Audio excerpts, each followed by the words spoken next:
मुगल कालीन भारत में आर्थिक गतिविधियां 16वीं और 17वीं शताब्दी में भारतीय अर्थव्यवस्था मूलतः कृषि प्रधान थी।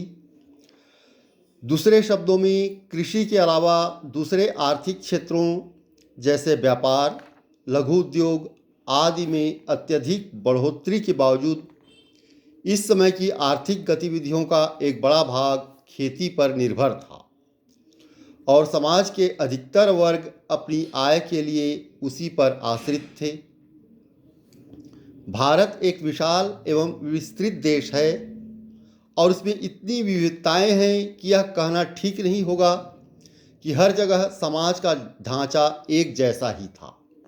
हर जगह अलग अलग थी क्योंकि एक विविधताओं और अनेकताओं से भरा हुआ देश है और सामाजिक ढांचा, सांस्कृतिक ढांचा अलग अलग था। वैसे ही आर्थिक ढांचा भी अलग अलग रहा होगा। ये नहीं कहा जा सकता कि हर जगह कोई भी ढांचा एक समान रहा होगा।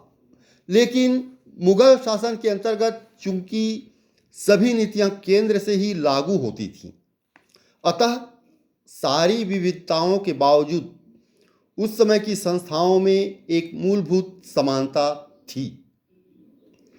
चूंकि शासन एक प्रकार से लगभग केंद्रीकृत था, इसलिए मूलभूत समानताओं का होना स्वाभाविक भी है। उन्हीं समानताओं के आधार पर हम मोटे तौर पर एक ऐसा ढांचा तैयार कर सकते हैं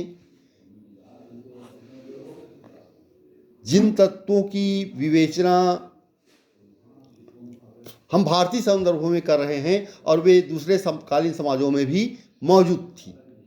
इस समय की आर्थिक व्यवस्था के विवेचन विश्लेषण के जो आरंभिक प्रयास हुए, उनमें ईस्ट इंडिया कंपनी के अंग्रेज प्रशासकों के प्रयास प्रमुख हैं। उसके उपरांत कार्ल मार्क्स ने एशियाई उत्पादन पद्धति की संकल्पना को सामने रखा। इस ढांचे के अनुसार शताब्दियों से भारत में एक अपरिवर्तनशील और विकासहीन सामाजिक व्यवस्था चली आ रही थी।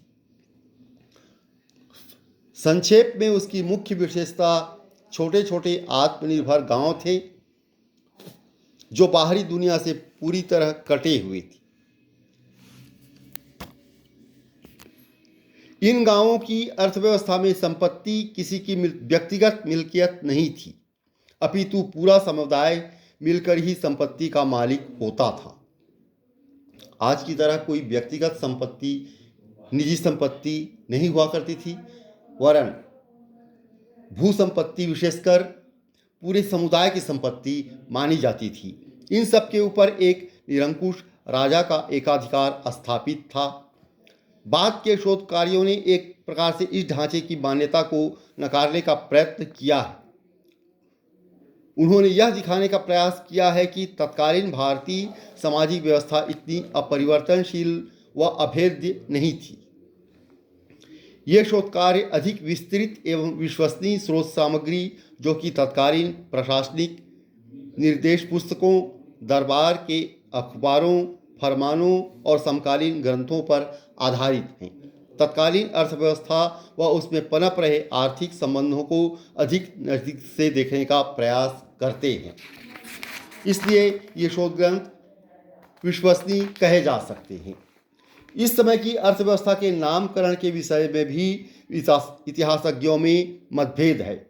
कुछ लोग समकालीन यूरोप और भारतीय परिस्थितियों में व्याप्त भिन्नताओं को ध्यान में रखते हुए इस बात से असहमत हैं कि भारतीय समाज को सामंती माना जा सकता है। कुछ इतिहासकारों ने किसी उपयुक्त नाम की अनुपस्थिति में उसे मध्यकालीन भारतीय अर्थव्यवस्था ही कहना उचित समझा है, तो कुछ के विचारानुसार उसे मुक्त कृषक अर्थव्यवस्था भी कहा जा सकता है। परंतु सामंतवाद की मूल विशेषताओं को ध्यान में रखते हुए भारतीय व्यवस्था को सामंती कहने में आसानी होती है। हालांकि इसमें संदेह नहीं कि भारत में कई परिस्थितियां यूरोप से भिन्न थीं। भारत में भी खेती समाज की आय का एक मुख्य साधन थी और शासक वर्ग का एक बड़ा अंश उसकी उपज में अपना हिस्सा रखता था।